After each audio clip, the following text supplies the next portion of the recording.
Infinity pool. कहानी की शुरुआत में हम जेम्स नाम के नॉवेलिस्ट और उसकी वाइफ एम को देखते हैं, जो कि लतोका नाम के रिजॉर्ट में घूमने आए हुए थे।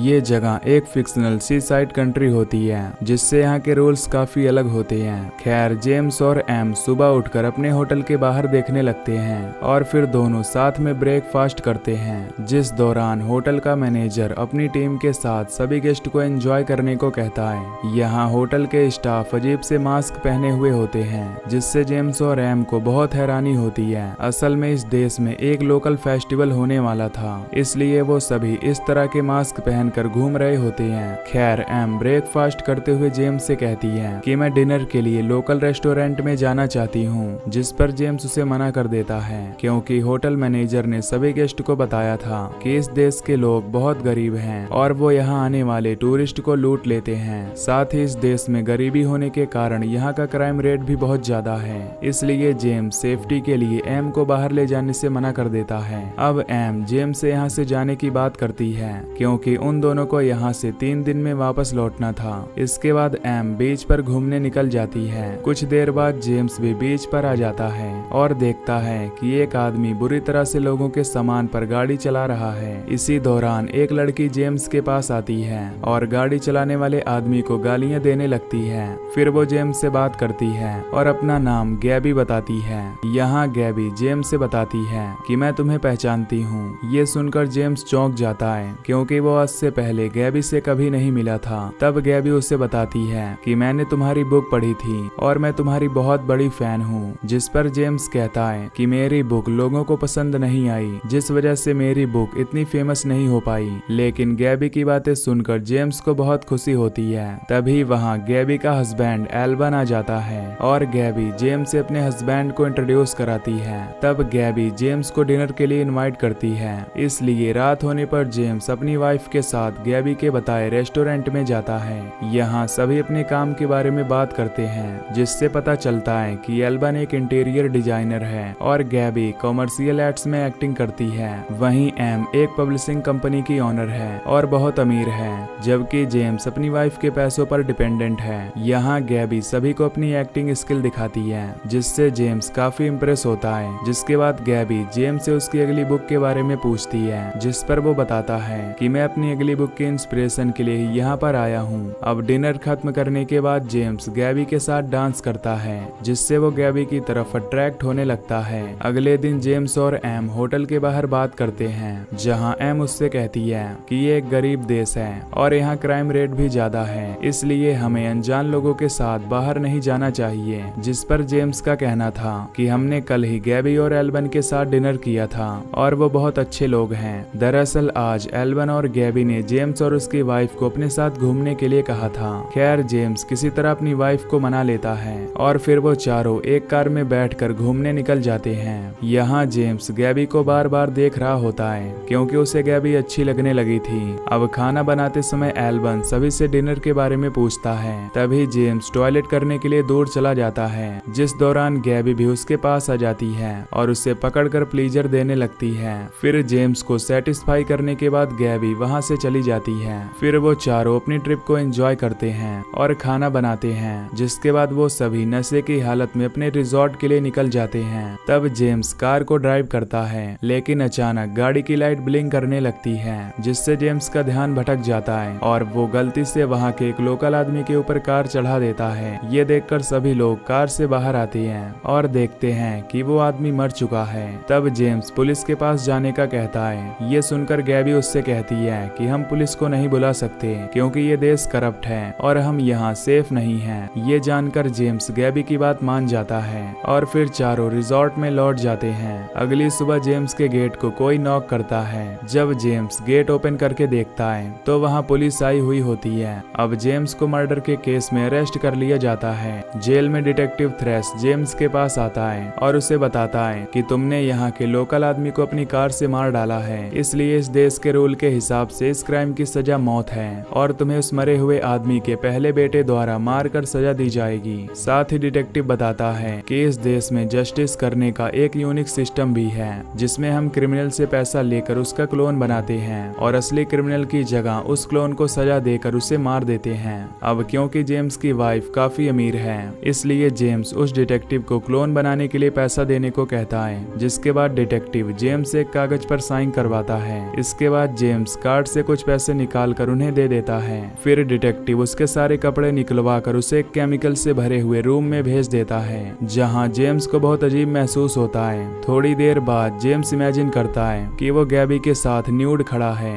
कुछ ही समय बाद एम जेम्स को जगाती है। जेम्स अभी भी पुलिस स्टेशन में होता है। एम उसे बताती है कि उसकी सजा का टाइम हो गया है, इसलिए वो और जेम्स स्टेशन के नीचे जाते हैं, जहां उनकी मुलाकात डिटेक्टिव थ्रेश से होती है, जो कि जेम्स को उसका क्लोन दिखाता है। ये क्लोन पूरी तरह जेम्स के जैसा ही दिख रहा होता है। इस क्लोन को देखकर जेम्स बहुत डर जाता है। कुछ देर बाद सभी क्रिमिनल्स के साथ हम जेम्स के क्लोन को भी देखते हैं, जिसे जेम्स ध्यान से देख रहा होता है। तभी एक लड़का आगे बढ़ता है और क्लोन के पेट में चाकू मारना शुरू कर देता है, जिससे उस क्लोन की मौत हो जाती है। ये देखकर एम बहुत डर जाती है और जेम्स को तुरंत वहां से चलने का कहती है, लेकिन जेम्स को अपने क्लोन का मर्डर देखने में बहुत मजा आ रहा था। इसके बाद डिटेक्टिव थ्रेश जेम्स को उसके क्लोन की राख देता है, जिसे जेम्स अपने रिजॉर्ट में ले आता है। यहाँ एम अपना सामान पैक करने लगती है, क्योंकि अब वो इस देश से निकलना चाहती थी, लेकिन जेम्स को अपना पासपोर्ट नहीं मिलता, जिससे वो काफी परेशान हो जाता है। तब जेम्स एम को समझाता है कि मैं अपने पासपोर्ट के बिना इस देश से बाहर नहीं जा सकता,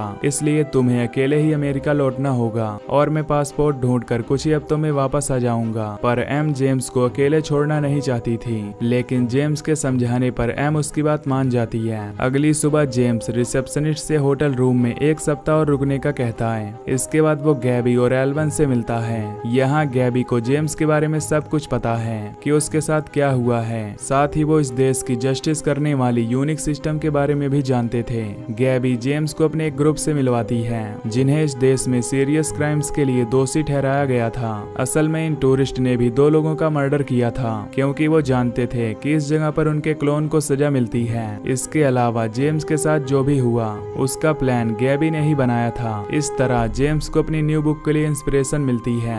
इसके बाद गैबी जेम्स को अपने रूम में ले जाती है, जहाँ एल्बन उसे ड्रिंक देता है। यहाँ उनके ग्रुप के बाकी लोग भी होते हैं। यहाँ पता चलता है कि ये लोग हर साल इस रिजॉर्ट में आते हैं और क्राइम करते हैं, फिर खुद के और अपने साथियों के क्लोन को मरते हुए देखकर एंजॉय किया करते हैं। इसी दौरान उनके ग्रुप का एक आदमी उन लोगों को अपने अगले क्राइम के बारे में बताता है। ये सुनकर जेम्स शांत रहता है, पर गैबी उसके पास आती है और उसे अपने साथ आने के लिए कहती है। बाहर सभी गोलियां चलाते हैं और अगले क्राइम के बारे में बात करते हैं। असल में सभी ने इस देश के लीडर को परेशान करने का प्लान बनाया होता है, जिसके लिए जेम्स भी बहुत एक्साइटेड होता है। रात होने पर सभी लोग अपने मास्क पहनकर उस लीडर के घर जाते हैं, जहां अंदर घुसकर वो घर में मौजूद सभी लोगों को पकड़ लेते हैं। वे घर में सभी को बहुत परेशान करते हैं। तब गैबी की नजर जेम्स पर जाती है और उसे एहसास होता है कि जेम्स ने पहले कभी किसी का मर्डर नहीं किया है, इसलिए वो जेम्स से शूट करने को कहती है।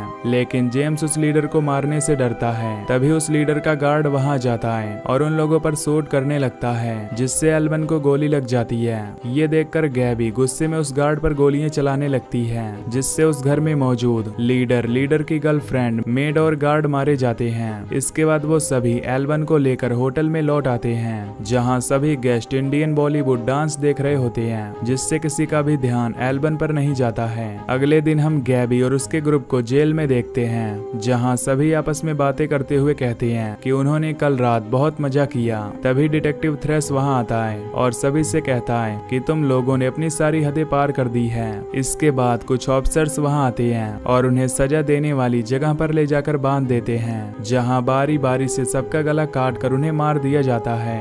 दरअसल ये चीज उन लोगों के क्लोन के साथ हुई थी और असली लोग अपने अपने क्लोन को मरता हुआ देखकर काफी खुश हो रहे थे। यहाँ तक जेम्स को भी अब मजा आने लगा था। अब सभी को उनके क्लोन की राख दी जाती है। तब जेम्स उस राख को लेकर अपने रूम में जाता है और अब उसके पास राख के 2 जार होते हैं। इसके बाद गैबी और जेम्स बीच पर मिलते हैं और दोनों के बीच किस हो जाता है। फिर वो दोनों रूम में जाते हैं, जहाँ गैबी बताती है कि उसके पास इस जगह का एक नशीला पौधा है। गैबी उस पौधे को तैयार करती है और उसे जला देती है। तब जेम्स उस पौधे से निकले स्मोक को सूंघता है, साथ ही गैबी भी इसे सूंघती है, जिसके बाद वो दोनों फिर से एक दूसरे को किस करते हैं और नशे में होने के कारण इंटीमेट होने लगते हैं। अगले दिन भी जेम्स का नशा नहीं उतरा था, इसलिए वो रिजॉर्ट के वर्कर्स के साथ बुरा बर्ताव करने लगता है। यहाँ एक आदमी जेम्स को बताता है कि मैंने तुम्हारे न्यू पासपोर्ट के बारे में बात की है, लेकिन डिटेक्टिव थ्रेस ऐसा नहीं होने दे रहा है। अब गैबी का ग्रुप डिटेक्टिव थ्रेस को सबक सिखाने का सोचते हैं और रात होने पर सभी पुलिस स्टेशन में जाते हैं, पर जेम्स स्टेशन के बाहर रहता है। बाकी लोग अंदर जाते हैं और कुछ ही समय में डिटेक्टिव थ्रेस को बाहर लाकर उसे एक एम्बुलेंस में डाल देते हैं और अपने साथ ले जाते हैं। इधर जेम्स फिर से उस नशे में धुत हो जाता है और नशे के कारण वो बहुत गुस्से में आ जाता है, जिससे वो डिटेक्टिव थ्रेस पर ड्रिंक डालता है और उसकी इंसल्ट करता है।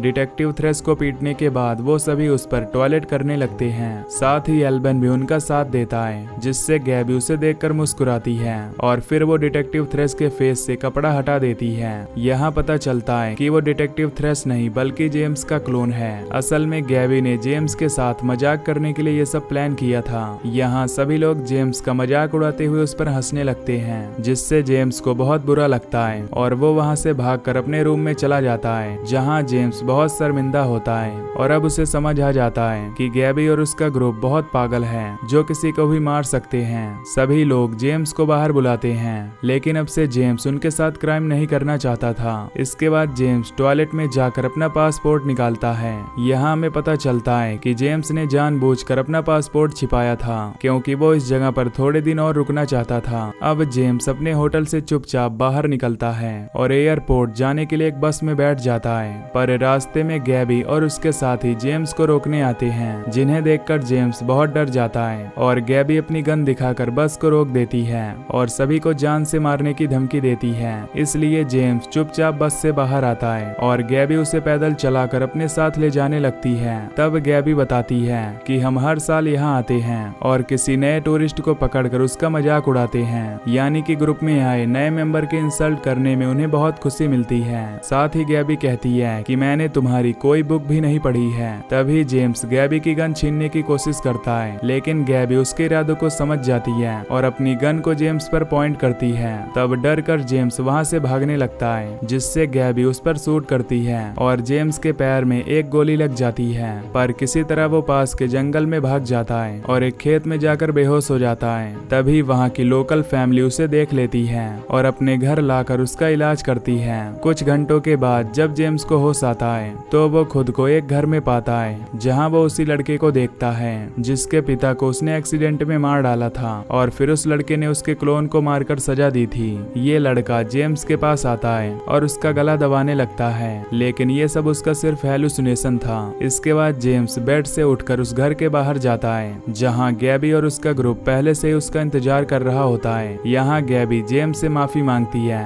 और एक कुत्ते को बुलाती है और फिर जेम्स से कहती है कि मैं तुम्हें अपने ग्रुप में शामिल कर लूंगी। तभी जेम्स का एक क्लोन कुत्ते के रूप में सामने आता है और उससे भी लोकल वाले उस पौधे का नशा करवाया जाता है ताकि वो अग्रेसिव हो जाए। अब गैबी जेम्स को उसके क्लोन को मारने के लिए कहती है और एक आदमी जेम्स को एक चाकू देता है, लेकिन जेम्स चाकू फेंक देता है। तभी वो क्लोन जेम्स पर हमला कर देता है। क्लोन से बचने के लिए जेम्स उसे पकड़ लेता है और अपने हाथों से उसे पीट पीट कर मार देता है। तभी गैबी उसके पास आती है और उसे एक बच्चे की तरह ट्रीट करते हुए संभालने लगती है। अब जेम्स उनके ग्रुप में पूरी तरह से शामिल हो गया था। कुछ दिनों बाद जेम्स एम को कॉल करके उससे बात करता है और उससे कहता है कि मैं घर वापस आ रहा हूँ। जेम्स के पास राख के 3 जार होते हैं, क्योंकि उसके 3 क्लोन मारे जा चुके थे। अगले दिन सभी लोग अमेरिका वापस जाते हैं, जहाँ सभी टूरिस्ट अपने फ्यूचर के कामों के बारे में बात करते हैं, जबकि जेम्स सदमे में होता है, क्योंकि पिछले कुछ दिनों में जितनी भी घटनाएं उसके साथ घटी थी